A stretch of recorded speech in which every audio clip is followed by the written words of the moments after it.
What's up, everyone? Welcome to today's video. Welcome to the Video Game Fiscally channel. Thank you very much for tuning in.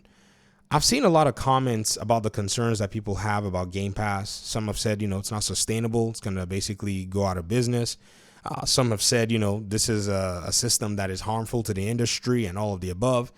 And for those that are saying it, from the PlayStation side, I wanted to go ahead and just say, share your concerns in the comment section. I use Game Pass on PC. I dropped the Ultimate subscription because my Xbox is barely being used. My PlayStation as well. They're just in the corner there. I'm just basically back doing a lot more videos, so I'm just gaming on here. It's just much more streamlined for me. I wanted to go ahead and ask, for those who actually are concerned about its sustainability, I wanted to ask you, why you care. Because if it's unsustainable, it's going to crash anyways, and you don't even play on it, so it shouldn't be a problem. So let me know in the comment section why you care. Also, as somebody who's using the service, who perceives and actually can show you the benefits that the service actually do provide for me, I also want to go ahead and ask, why should I care that it's perceived by you to be unsustainable? Because all I see is just the pure math. Now, this is one thing about many people who don't really understand the mindset of the PC gamer. The mindset of the PC gamer is a value and cost and all that stuff put together type of brain. You just get this mishmash in your head. Now, I'm not talking about the console Game Pass users. I don't know what their mindset is. However, from some of my experience, I can tell you what I know the PC gamer the PC Game Pass user is thinking. And I'll show you a few things that will probably indicate it to you just so that you can see. All I'm seeing when I get a Game Pass subscription for a year, $11.99, $12 a month, $144 a year, is I'm looking at my value proposition at the end of the day. What games can I get my hands on when I subscribe to Game Pass for a year?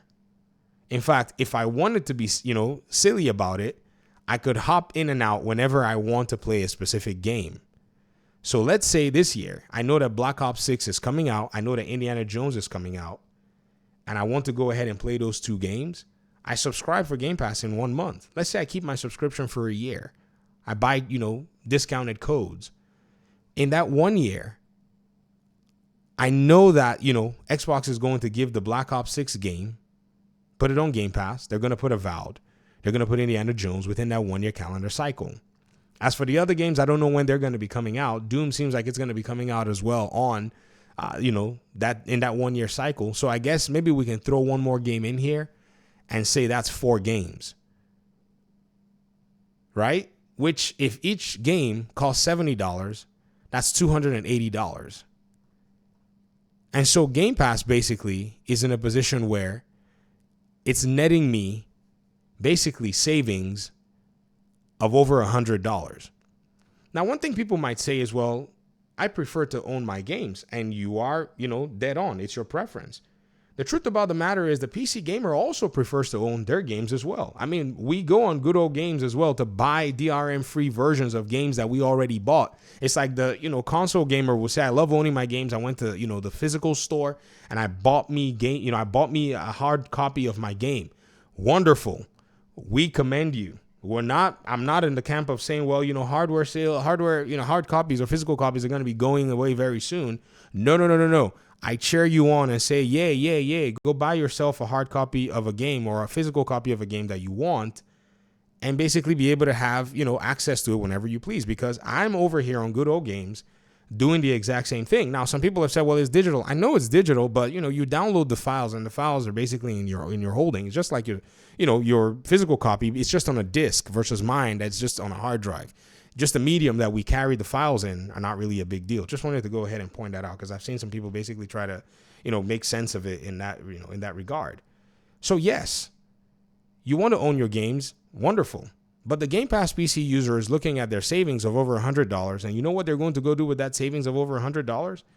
They're going to go convert it to buying other titles on PC that they actually want to play that are not going to be on Game Pass. Because honestly, if we tried to say you want to build your Steam library and you have some time to be able to play these games, you would have to spend that $100 in terms of that cost, even if the games are on sale, plus whatever you were wanting to spend on the games that you wanted to play anyways. Right? So that's basically the value proposition for what I think is the Game Pass PC user. If you notice, if you look at here in my wish list, I have some upcoming games. Now, a lot of these are like indie games in a sense. I want to play them. And then you have Deadlock as well. Oh, look, it's a Lara Croft. This is the DLC pack. But there are games that are on my radar that I'll love to play. And so it affords me money to actually have on hand to be able to buy these games that are not on Game Pass. So I think at the end of the day, Xbox understands this proposition more than anything else.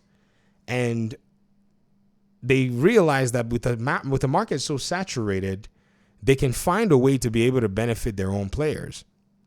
To me, I asked the PlayStation user, like, the PlayStation player, like, why aren't you using Xbox Game Pass? Like, what's wrong with it? Why aren't you using PC Game Pass? If you don't want to touch an Xbox and you feel like, it's an abomination to touch the green console, why aren't you getting a PC to use and leverage Game Pass? Why do you want to buy a PS5 Pro when you already have a PS5?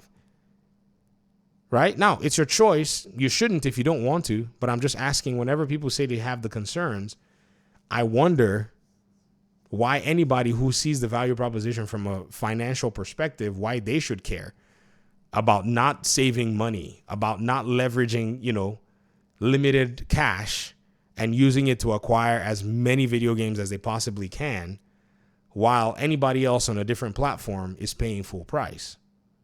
You see what I mean? And another thing a lot of people have not necessarily considered, and they say this all the time, Game Pass is going to go up in price. We know. But you see, the thing about I have to say this again, from what I know of PC gamers, is because of that value proposition mindset, they'll start doing that month-to-month hopping thing that they always do, which is, well, it got expensive, didn't it? And I know I'm going to only basically play this one game. I'll rent it for 1 month.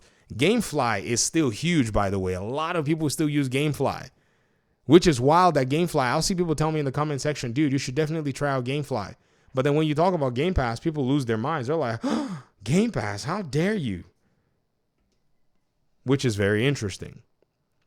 Now, remember, I promised you guys I was going to go ahead and show you the reason I said that PC gamers will more than likely take the approach of, the cost perspective more than anything else. In November of 2019, I made this video where I actually talked about Game Pass PC, the beta version. This was like 4 years ago. It was insane how old Game Pass was. It didn't have a lot of games on it. It was still very much of a humble offering in terms of how, things are. And the comments are actually pretty interesting because a lot of folk that were actually commenting on this video are, PC users.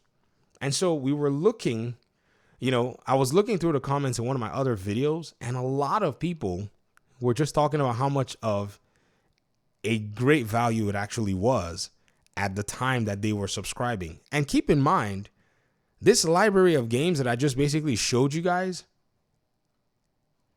was not even available or nothing close to how much games were on Game Pass at the time. However, now that the library has grown, add some of those games from 4 years ago, plus the Bethesda library, plus the Activision library, it's insane if, in my opinion, anybody is questioning the value proposition of Game Pass. Now, you may not like any of the games on there. That's a whole different conversation. So by all means, only play the games that you want. And if those games are for sale somewhere else, then buy them. Or you may like the games on there and you may prefer to own the games. By all means, go ahead and buy them as well. However, like I said, from the PC gamer's proposition, it's a value thing more than anything else. In fact, another crazy thing that many people don't know that PC players do is we actually talk about a concept named cost per frame. Now, this one is actually a little weird, but I want to highlight it simply because, a lot of folk may not really know how and why PC players sit there and talk about, GPUs and CPUs and all of that stuff in terms of their, their gaming components. But I guess it will show you really how, PC gamers try their best anyways, or people who play on PC, to be as meticulous as they possibly can, because it's actually the way you build any piece of engineering, the most efficient way and the most cost-effective way. So one thing you'll see in say Hardware Unboxed, or say, oh, I don't know, maybe Gamers Nexus. I don't know if Gamers Nexus does those. I know for sure that Hardware Unboxed would do them. Hardware Unboxed, when they do their GPU reviews, they'll almost certainly in their GPU reviews put a segment that's called cost per frame. This is where they basically go ahead and they start showing, GPU prices, and then they'll show the performance of the GPUs, and then they'll do an analysis to see how much you're paying for the GPU per frame, depending on the game. I'll have to go through a GPU review to find it, but it was something that they were doing for the most part and doing some really good pricing in terms of GPU components. They were the first channel that I actually did see that were doing it. And I was like, that's quite impressive that anybody would actually do the cost per frame metrics on their GPUs. And we love them. I love them. A lot of PC gamers love them, in just seeing the way that happens. So for me, all I'm thinking of is, what is my cost per entertainment piece that I'm getting? At the end of the day, if I wanted to really own a copy of it, I know exactly what I want to do. I can own a copy of it. It's not stopping me. However, how many more games can I acquire, especially in a padded year, with as little money as I possibly want to put out? And I think that's the Game Pass proposition right now. As for the console gamer, I don't really know, in terms of you're using console Game Pass, which is basically the same thing. I don't know what your proposition is. It might be the same. I dare to say it's the same if you're on Xbox on the console. But I wanted to speak for the PC gamer side, because that's the side that I really do understand. And, a lot of the reasons why I myself do stuff, and seeing other PC gamers also responding and reacting to Xbox and Game Pass from that perspective. Even though many of them will never buy an Xbox, the proposition is still attractive to them. Thanks for watching the video. Let me hear your thoughts in the comment section. Hopefully we'll talk pretty soon in another one. Peace out.